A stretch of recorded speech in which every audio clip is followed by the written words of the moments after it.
Welcome to Bump, the most candid, open and brutally honest show about motherhood, fatherhood and babies. Brought to you by my expert midwife, Bubble and Cyber Jammies.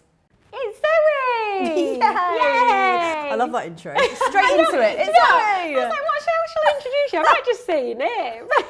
Hi. Hi. Hello. Nice to have you on the show. Thanks for having me. Thank you for coming. So, you are a working mummy, as am I. You have two little diddlies, don't you? Yes. And a stepdaughter. Yeah. So Kit is 6 months. Luna is 2, just turned 2. And then we've got 5-year-old Isla. 5-year-old who comes to Isla. us for about half the time.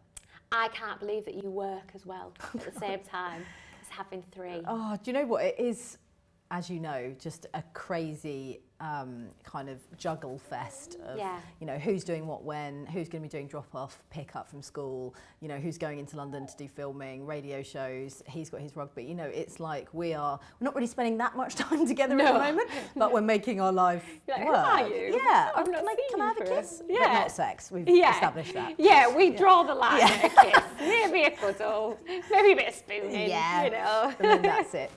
So yeah, it's crazy, but do you know what? I do love it, and I think for me, you know, everyone to their own. You know, if you want to, but being at home and spending, you know, every single waking minute with your kids is harder than going to work, in my opinion. But do for you me, think I need because you know, there's no break from that. It's relentless. For me, it's about getting something for me, and I need it. I really need it. I go a bit crazy if I spend every day with them. Do you know, I'm exactly the same, and I think a lot of mums are scared to say that, are scared to say, I'm actually quite bored at home with my child. Because, you can go out to classes and stuff, and that's all well and good, but there's some days where there's maybe not a class on, so you are just sat at home. I know. There's only so many times you can, you know, play with them in the ball pool. Or walk around the park. Walk around the park. Yeah, or go to the swings. Yeah, it's like, wee, this is really good fun. I'm so bored. Yeah, I mean, I feel exactly the same as you. Yeah. I genuinely do. Like, the mornings are quite fun because, like you said, we'll go to a class or we'll go swimming, or then the sort of afternoon looms, and I think, oh, we're going to get the dinosaurs out again. It's like, well, you feel terrible because before you have a baby, before you have a baby, you're kind of like, oh no, I won't let them watch telly and I won't do this with them. And like, we have a rule in the house that I obviously will not put Luna in front of the telly and Isla for hours and hours on end. But, you know, if I need to have a shower or put some makeup on, I'm like that. Pepper, eat your heart out. Do you want a snack as well? Yeah, that's fine. Oh, I know, a snack. Yeah. Since Cooper was old enough to start having snacks, I'm like, wow, this changes things. Because now when you cry, I'm like, would you like a snack? Here you go. And you get up about 20 minutes, don't you? I mean, all of those things that you said you'd never do as a parent, I basically do all of them when it suits me. I commit every parenting sin there is. So what stage did you go back to work with Luna and then with Kit as well? So I think it definitely differs from 1 to 2. So when I first had Luna, I didn't know what I was doing. I was kind of I always say, like, swimming through treacle, because, you know, it's this constant, like, am I getting this right? Am I failing? Or, you know, is she going to die tonight? Was the question I constantly ask myself. Please don't die. And then once you kind of, you laugh, but it's a reality. It is. Everyone says about cot death and you're like, they just instill it into you that your baby, it's scary. You think your baby is going to die quite a lot, don't you? It's frightening. It's really frightening. So once you get through the night and you get to the day, I had problems leaving her. Like, I just couldn't leave her for a second. And I remember getting the phone call from Hart, my lovely boss at the time, Gary, and he rang me and he said, right, we want you to come back. I want you to do a New Year's Eve special with Mark Wright. We're going to bring back the good old gossip days. And I was like, because you used to present Take Me Out with him. Yeah. So I thought, okay, look, baby's only 10 weeks old, but I can do this. I'm ready. So I drove down from Cheltenham. 10 weeks. So it was very young, 11 weeks. So Luna was very young, 11 weeks. But I thought it was just a one-off. So I thought I can do this. So I remember, like, leaving her, saying goodbye, crying for the 2 hours that it took me to get to London. And by the time I got there, my boss was like, you're just a bit unhinged at the moment. Were you crying because you were sad leaving her, or crying because you felt bad leaving? Both. The mum guilt which never goes, Yeah. by the way, Yeah. was strong that day. And I also just felt like it was too soon. But then there was that kind of, if I don't go back, then somebody else is going to take my place. Yeah. That is a reality that we face doing what we do, that somebody who doesn't have kids, who doesn't have responsibilities will just be like, yep, Yeah, I'm I'm here. So I did feel that pressure. I'm here and awake. Yeah, I know. So I got to the studio and my breasts were engorged. Oh, I had God. circles on this t-shirt that I was wearing, so I was like, that's my milk. So I went into the studio, shut the door, got the pump out, pumped in the studio, and I could see Gethin Jones and Mark Wright out the window, and I was thinking, this is the most uncomfortable experience of motherhood, apart from birth. How my life has changed. Yeah. Yeah, maybe not the most uncomfortable. No, not the most, the second. And then I got to the end of the show and I said to Gary, can I have a word? And he said, yeah. And I said, this is way too soon for me. I can't do this. I can't be away from Luna. In fact, I feel quite emotional, even thinking about it now. Jokes, I'll cry. No, but, you know, it was too soon for me, way too soon. So I went back. He said, right, see you in 3 months. And they were amazing at heart. How did you feel about getting a childminder? Because there's a bit of a thing about having help. Yeah. No one talks about it. No. Everyone's like, I'm doing this all by myself. It's like, are you though? Yeah. Or have you got family nearby? Or have you got, a childminder? Because I don't think, for some reason, people seem to see it as a negative thing, and I don't know why.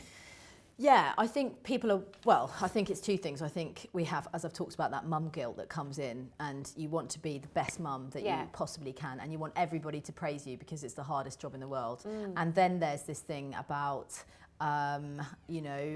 not going back. I think we want to be with them all the time, don't we? Yeah. And we don't want anybody to say like, oh, what? So who's looking after your child? Yeah, It's like, well, actually, I have to work. I want to work, but I have to work financially. Yeah. You know, I've got to keep the family going. Someone once said to me, you don't have to work, you're absolutely fine. You and Danny don't have to work. I was like, what? Well, if me and Danny didn't work, where would we make any money? I'm so confused. Do you think we just have this tree in our garden that we pluck it from? But it really frustrates me because no, I do have to work. Not only because I need to make money, also I like it. Yeah. I enjoy working. Yeah, and it's good for them. You know, I'm not leaving, and same as you, because I've met your lovely Lauren today.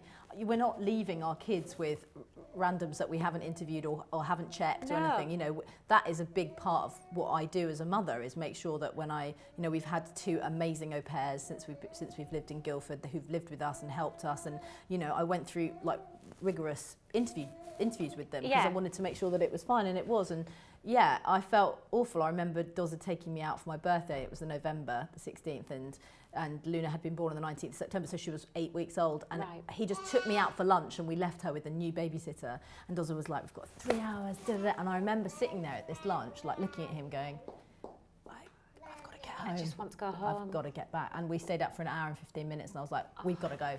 So Lauren, talking of nannies, so I found Lauren on the app Bubble, which we love, which is an amazing app, and this is another thing.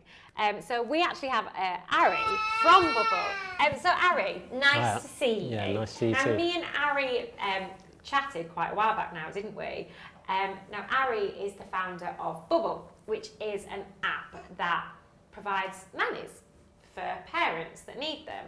And these nannies can work anything from half an hour to all day.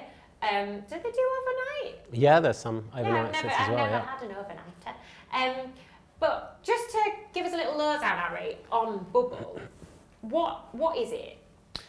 Yeah, Bubble's a platform that helps parents find local recommended sitters. It is an app, which I think the word app sometimes does scare people.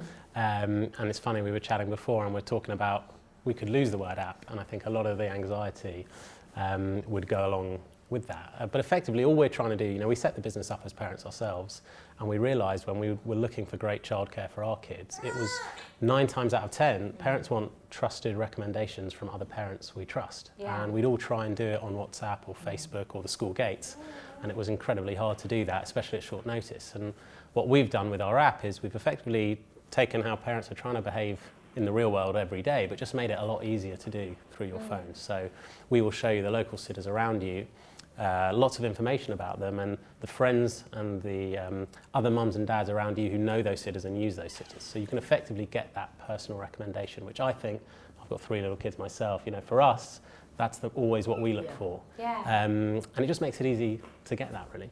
And the way I first started using it was because when I first had Cooper and I wasn't like fully back at work, I just needed to sit and send emails and edit videos and things. I'd go on and I'd be like, right, I just need someone just for an hour or 2 hours. I'm still in the house. I just need somebody to just sit with Cooper whilst I just like get my head in the game and do this. And it just worked like so well. I was so impressed by it. I think you do have to like have that time to look after yourself as well. Like I don't think it should always be that you've got to have someone looking after your baby for you to work. I think sometimes it's nice to just be able to go and take care of yourself. Yeah, on a date. We went last Friday to watch A Star Is Born, and we realised that it's the first date that we've been on for sort of 6 or 7 months. Oh my and gosh. it was so magic just to go out with my hunky husband and snog him in the cinema. fair. I was like that, you're so fit. Oh, did you? Yeah! Did you feel like you were like 15 Teenager, again? yeah, we weren't in the back row, but yeah, we were fairly close to the front. But yeah, it was so nice, and we had a babysitter doing that, and it was lovely. It was really important. I think, do you know, me and Danny haven't actually had a date night yet. And he's 9 months. What? That's bad, isn't it? Where is I Danny? know. That's shocking. We've gone to a wedding. Not the same. Not the same. That's the problem, I think. Everyone's like, oh, have you had a night off from Cooper? I'm like, yes, but I was hideously hungover the next day and had to get back to him. Yeah. So I was like doubly exhausted. Yeah. Talking of exhausted, I wonder whether maybe need to go and have a nap, mate. What do you reckon? Somebody was talking to me the other day going, someone sent me a message on Instagram going, what do you do? Bye, Coops. Bye, Coops. See ya. Bye. Bye, baby. Bye. Oh, I'm smiling, such a flirt. You couldn't see that on camera, but you just gave everyone a little smile, didn't you? A little smile. You can probably relate to this. Somebody sent me a message on Instagram the other day saying, what do you do if you have a really bad night with the kids and then you have to go and present a live radio show or do telly or whatever it is? And I was like, oh, you know what? It hadn't happened at this point. And I was like, because the work hadn't been booked in the next day after a bad night. And I was like, oh, you just got to dig in and get on with it. And that night I had one of the worst nights. Because you jinxed yourself. Because I said it out loud. I know, you can never say it out loud. I know. Oh, we slept really well tonight.